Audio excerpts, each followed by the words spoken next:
رسول اللہ صلی اللہ علیہ وآلہ وسلم نے ارشاد فرمایا کہ قبروں پر ایک فرشتہ متعین ہے۔ جب میت کو دفن کر دیا جاتا ہے اور وہ لوگ واپس جانے کے لیے مڑتے ہیں تو وہ فرشتہ قبر سے ایک مٹھی بھر مٹی لے کر لوگوں پر پھینک دیتا ہے اور کہتا ہے بسم اللہ الرحمن الرحیم، السلام علیکم ورحمۃ اللہ وبرکاتہ۔ پیارے ناظرین، قبر کی پہلی رات میں کیا ہوتا ہے؟ حضرت علی رضی اللہ تعالی عنہ نے فرمایا، میں نے رسول اللہ صلی اللہ علیہ وآلہ وسلم کو یہ فرماتے ہوئے سنا کہ انسان کی مشکل ترین رات قبر کی پہلی رات ہوتی ہے، کیونکہ جب اس کے دوست احباب، رشتہ دار اور اولاد اس کو دفنانے والے اس کو دفنا کر چلے جاتے ہیں تو وہ انسان روتا رہتا ہے، ہر ایک دوست کے پاس آتا ہے، اسے روکنے کی کوشش کرتا ہے کہ مجھے چھوڑ کر نہ جاؤ، لیکن افسوس کہ اس کی آواز کوئی نہیں سن پاتا۔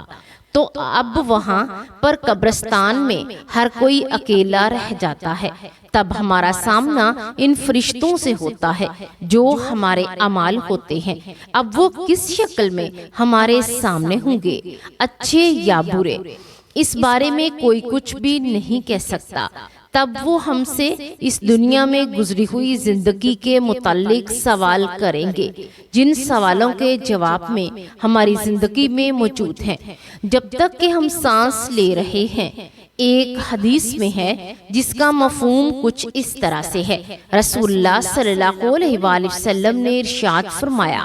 تم قبرستان جایا کرو، کیونکہ قبرستان موت کو یاد دلاتے ہیں اور ایسے حاصل ہوتے ہیں کہ میں اپنے رب سے اپنی والدہ کی قبر پر جانے کی اجازت مانگی تھی، مجھے اس کی اجازت مل گئی، لہٰذا تم بھی قبرستان جایا کرو۔ اس سے دنیا سے بے رغبتی پیدا ہوتی ہے اور آخرت یاد آتی ہے۔ حضرت سیدنا سعید بن مسیب رضی اللہ تعالی عنہ فرماتے ہیں کہ ایک مرتبہ ہم حضرت علی رضی اللہ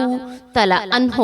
کے ہمراہ مدینہ منورہ قبرستان گئے۔ ہم حضرت علی کرم اللہ وجہ نے قبر والوں کو سوال کیا اور فرمایا، اے قبر والو، تم اپنی قبر کا حال بتاؤ گے یا ہم تمہیں بتائیں؟ سیدنا سعید بن مسیب رضی اللہ تعالی عنہ فرماتے ہیں کہ ہم نے قبر سے وعلیکم السلام ورحمۃ اللہ وبرکاتہ کی آواز سنی۔ کوئی کہنے والا کہہ رہا تھا، اے امیر المؤمنین، آپ ہی خبر دیجئے ہمارے مرنے کے بعد دنیا میں کیا ہوا؟ حضرت علی کرم اللہ وجہ الکریم نے فرمایا، سن لو، تمہارے مال تقسیم ہو گئے، تمہاری بیویوں نے دوسرے نکاح کر لیے، تمہاری اولاد یتیموں میں شامل ہو گئی، جس مکان کو تم نے بہت مضبوط بنایا تھا اس میں تمہارے دشمن آباد ہو گئے، اب تم اپنا حال سناؤ۔ یہ سن کر ایک قبر سے آواز آنے لگی، اے امیر المؤمنین، ہمارے کفن پھٹ کر تار تار ہو گئے، ہمارے بال جھڑ کر منتشر ہو گئے، ہماری کھالیں ٹکڑے ٹکڑے ہو گئیں، ہماری آنکھیں بہہ کر رخساروں پر آ گئیں، ہم نے جو نیک اعمال کیے تھے ان کو پایا، جو کچھ پیچھے چھوڑا اس میں ہمارا نقصان ہوا۔ جب مردے کو قبر میں رکھا جاتا ہے تو اس کی نماز اس کے دائیں جانب آ کر کھڑی ہو جاتی ہے اور روزہ بائیں طرف کھڑا ہو جاتا ہے۔ قرآن مجید کی تلاوت اور اس کا ذکر یعنی اللہ کا ذکر سر کی طرف آ کر کھڑے ہو جاتے ہیں، اور جماعت کے ساتھ نماز پڑھنے کو جو قدم چلے ہیں وہ پاؤں کی طرف کھڑے ہو جاتے ہیں۔ اس کا عذاب اس قبر میں اپنی گردن نکالتا ہے اور مردہ تک پہنچتا ہے۔ اگر وہ دائیں طرف آتا ہے تو اس کی نماز کہتی ہے، پرے ہٹ، خدا کی قسم یہ شخص دنیا میں بہت مشقت اور مصیبت اٹھاتا رہا، اب یہ ذرا آرام سے سویا ہے۔ پھر عذاب بائیں طرف آنا چاہتا ہے تو روزہ اس طرح اس کو پرے ہٹا دیتا ہے کہ پھر وہ سر کی طرف آتا ہے تو تلاوت قرآن مجید، ذکر الہی اس کو روک دیتے ہیں۔ تیرا راستہ نہیں، غرض یہ کہ وہ جس طرف سے بھی آنا چاہتا ہے اس کو راستہ نہیں ملتا۔ اسی واسطے کہ اللہ تعالیٰ کے اس دوست کو عبادتوں نے اپنی زندگی میں دنیا کے اندر رہ کر ہی کر لی تھی، لہٰذا وہ عذاب عاجز اور کمزور ہو کر واپس چلا جاتا ہے، اور اس کے بعد صبر جو ایک کونے میں کھڑا ہوتا ہے وہ ان عبادتوں سے کہتا ہے کہ میں تو اس انتظار میں تھا کہ اگر کسی طرف کی عبادت میں کچھ کمزوری ہو تو میں اس طرف ہمدردی کروں گا، مگر الحمدللہ تم نے ہی مل کر اس کو دفع کر دیا، لہٰذا اب میں اعمال تولنے کے ترازو میں اس کے کام آؤں گا۔ قبر میں 2 فرشتے جن کو منکر نکیر کہا جاتا ہے آتے ہیں، جن کی آنکھیں بجلی کی طرح چمکتی ہیں اور آواز بادل کی طرح گرج رہی ہوتی ہے، ان کے دانت گائے کے سینگوں کی طرح باہر کو نکلے ہوتے ہیں، ان کے منہ سے آگ کی لپیٹیں نکلتی ہیں، بال اتنے بڑے کہ پاؤں تک لٹکے ہوئے ہوتے ہیں، ان کے ایک کاندھے سے دوسرے کاندھے تک اتنا فاصلہ کہ کئی دن چل کر ختم ہوگا۔ مہربانی اور نرمی ان کے پاس سے بھی نہیں گزرتی، لیکن سختی کا معاملہ مومنوں کے ساتھ نہیں کرتے، بلکہ پھر بھی ایسی ڈراؤنی شکل صورت کی ہیبت کیا کم ہے۔ ان دونوں کے ہاتھ ایک بہت بڑا لوہے کا ہتھوڑا ہوتا ہے کہ جس کو اگر تمام دنیا کے جن و انسان مل کر اٹھانا چاہیں تو اٹھا نہ سکیں گے، بلکہ ہلا بھی نہ سکیں گے، اور وہ آ کر مردے سے کہتے ہیں بیٹھ جا، مردہ ایک دم اٹھ کر بیٹھ جاتا ہے، کفن اس کے سر سے پیچھے سرکا دیا جاتا ہے، وہ سوال کرتے ہیں تیرا رب کون ہے، تیرا دین کیا ہے، تیرا نبی کون ہے؟ اگر مردہ نیک ہوتا ہے تو کہتا ہے میرا رب اللہ ہے جو وحدہ لا شریک ہے، میرا دین اسلام ہے، میرے نبی حضرت محمد صلی اللہ علیہ وآلہ وسلم ہے۔ یہ سن کر وہ دونوں کہتے ہیں سچ کہا تو نے، اس کی قبر کی دیواروں کو سب طرف سے ہٹا دیا جاتا ہے جس سے وہ چاروں طرف سے بہت وسیع ہو جاتی ہے۔ جب نافرمانی کرنے والا شخص قبر میں جاتا ہے تو اس کی قبر کو تنگ کر دیا جاتا ہے، یہاں تک کہ اس کی پسلیاں ایک دوسرے کے اوپر چڑھ جاتی ہیں اور اس پر کالے سانپ مسلط کر دیے جاتے ہیں، اس کے ناک پاؤں سے کاٹنا شروع کر دیتے ہیں، یہاں تک کہ درمیان میں دونوں طرف کے سانپ آ کر مل جاتے ہیں۔ جب وہ اس کے پاس 2 فرشتے جن کا نام منکر نکیر ہوتا ہے قبر میں آتے ہیں، آ کر پوچھتے ہیں تیرا رب کون ہے،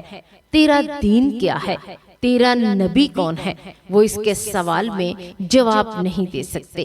کہ اس میں کچھ نہیں کہتے ہیں ہم کچھ نہیں جانتے۔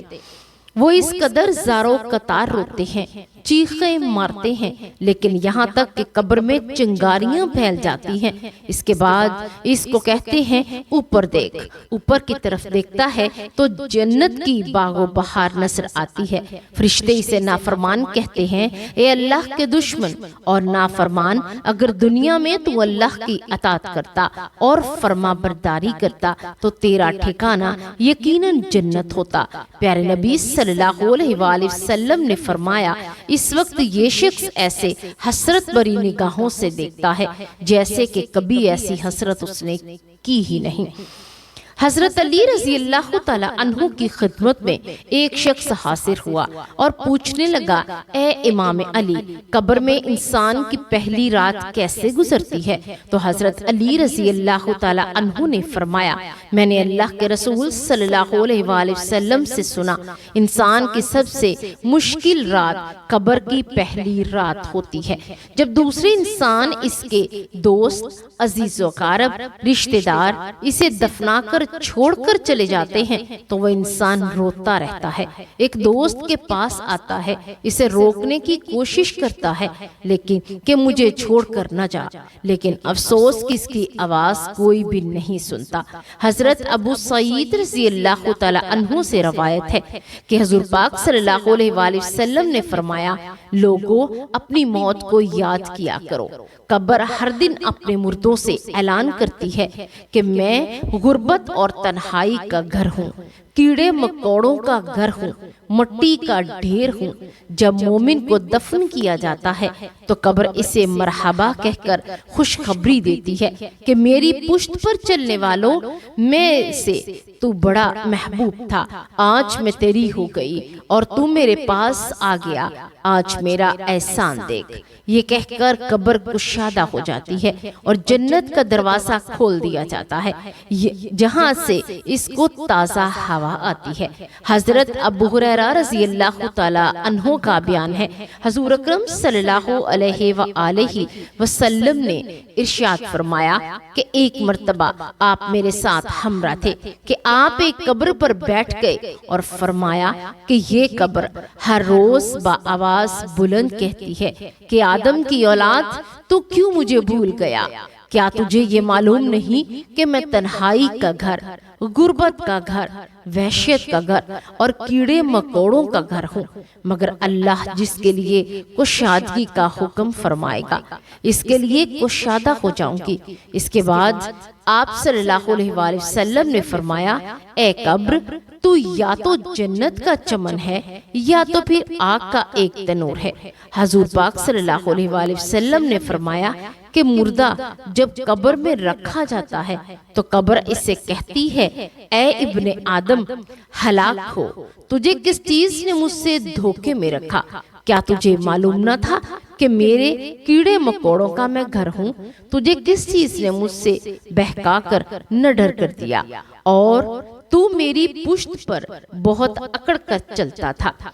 اگر وہ مردہ نیک ہوگا تو جواب دینے والے اسے جواب دیں گے، اے قبر تو دیکھ تو صحیح اس کے اعمال کیسے ہیں، یہ اچھائی اختیار کرتا تھا اور برائی سے دور رہتا تھا۔ یہ سن کر قبر کہتی ہے، بے شک یہ نیک تھا، اب میں اس کے لیے سرسبز ہو جاتی ہوں۔ مردے کا جسم اسی وقت منور ہو جاتا ہے اور اس کی روح اللہ تبارک و تعالیٰ کی طرف بھیج دی جاتی ہے۔ حضرت عبداللہ بن عبید رضی اللہ تعالی عنہ سے روایت ہے، رسول اللہ صلی اللہ علیہ وآلہ وسلم نے فرمایا کہ مردہ قبر میں پیشتا ہے اور اب لوگوں کے گھروں کی آواز بھی سنتا ہے جو اس کے ساتھ جنازے میں گئے، اور مردے بھی اس کی قبر کہتی ہے کہ ابن آدم تیری ہلاکت ہو، تو نے میری تنگی، بدبو اور کیڑے مکوڑوں کا خوف نہیں کیا، اس لیے تو نے ان چیزوں سے بچنے کے لیے تیاری نہ کی۔ بدعمال مردے سے قبر کہتی ہے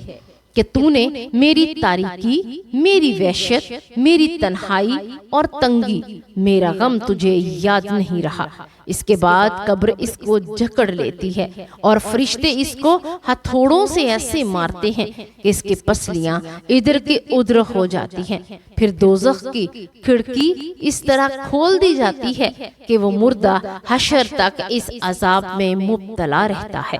مرنے کے بعد ہر مردے کو صبح اور شام اس کا ٹھکانہ دکھایا جاتا ہے۔ فرشتے جنتی کو جنت دکھا کر خوشخبری دیتے ہیں اور دوزخی کو دوزخ دکھا کر اس کی حسرت اڑاتے ہیں۔